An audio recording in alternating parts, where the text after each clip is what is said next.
Shalom, selamat bertemu kembali dengan saya, Pendeta Desi Parwanto. Saya mau membagikan firman Tuhan pada ibadah kita kali ini yang dikutip dari Injil Markus pasalnya yang ke-15, ayatnya yang ke-20 sampai ayatnya yang ke-32. Saya akan membacakannya bagi kita semua. Beginilah firman Tuhan dalam nama Yesus.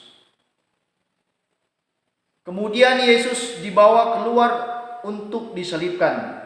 Ayatnya yang ke-22. Mereka membawa Yesus ke tempat yang bernama Golgota, yang berarti tempat tengkorak. Ayat 25. Hari jam 9 ketika ia disalibkan, dan alasan mengapa ia dihukum disebut pada tulisan yang terpasang di situ, Raja orang Yahudi. Bersama dengan dia disalibkan dua orang penyamun, seorang di sebelah kanannya dan seorang di sebelah kirinya. Ayat 29. Orang-orang yang lewat di sana menghujat dia dan sambil menggelengkan kepala mereka berkata, "Hai engkau yang mau merubuhkan bait suci dan mau membangunnya kembali dalam 3 hari, turunlah dari salib itu dan selamatkan dirimu."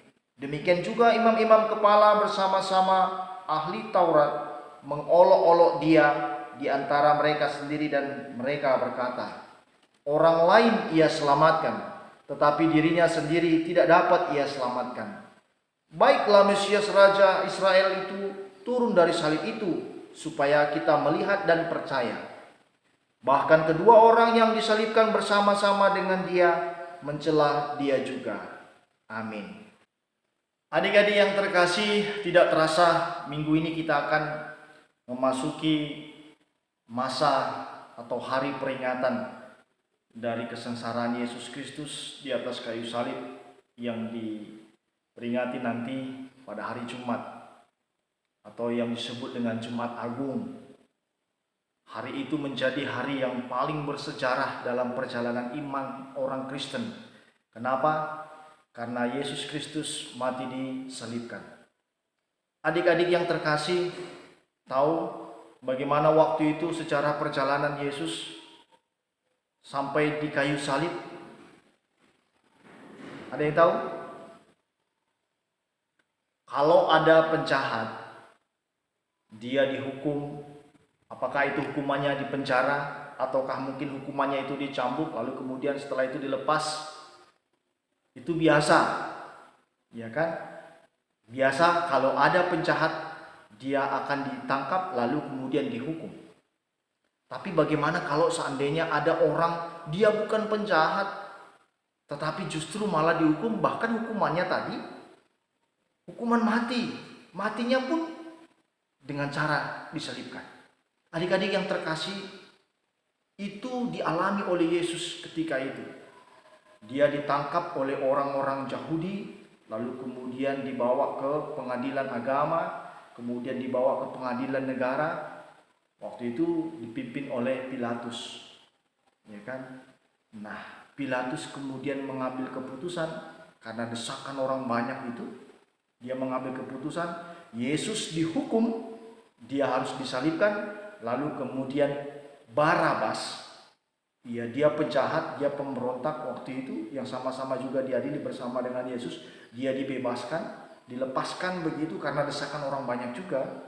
Lalu Yesus yang kemudian disesah, disiksa, dipukuli, dicambuki, lalu dia dibawa ke Bukit Golgota.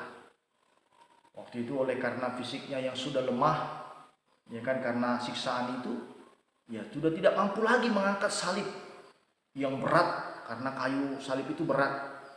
Lalu kemudian ada seorang yang bernama Simon dari Kirene, waktu itu dipaksa oleh prajurit Romawi waktu itu untuk membantu Yesus yang sudah terseok-seok jalannya, yang sudah bolak-balik jatuh dan tidak lagi mampu mengangkat kayu salib itu. Simon Kirene lah yang membantu sampai ke Bukit Golgota memikulkan salib Yesus. Adik-adik yang terkasih, sampai di atas Golgota itu waktu itu, Yesus dia disalibkan, di atas dibuat tulisan Raja orang Yahudi. Artinya apa?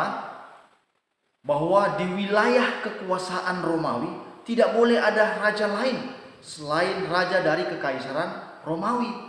Jadi kalau ada raja yang lain, maka dia harus ditangkap lalu dihukum. Nah, kira-kira begitulah arti dari tulisan raja orang Yahudi, supaya mereka yang melihatnya jangan mengikuti orang ini. Kan begitu. Adik-adik yang terkasih, itu dialami oleh Yesus ketika itu. Tidak ada yang membelanya. Mereka yang melihat dan menyaksikan penyaliban Yesus itu, mereka bukannya malah kasihan, justru malah mereka mengejek. Ada yang bilang begini, "Hei, engkau yang mau merubuhkan bait Allah dan akan membangunnya kembali dalam 3 hari. Turunlah dari salib itu, selamatkan dirimu." Waduh. Yang lebih parahnya lagi adik-adik, ada juga di situ pemuka-pemuka agama, yaitu imam-imam, bahkan ada juga ahli-ahli Taurat Yahudi waktu itu yang di situ mereka juga mengolok-olok Yesus. Mereka katakan, "Orang lain dia selamatkan. Turunlah dari salib itu, selamatkanlah dirimu."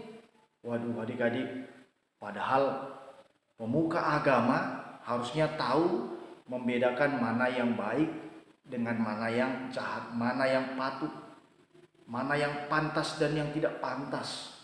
Tetapi justru malah mereka pun ikut menghujat dan mengolok-olok Yesus.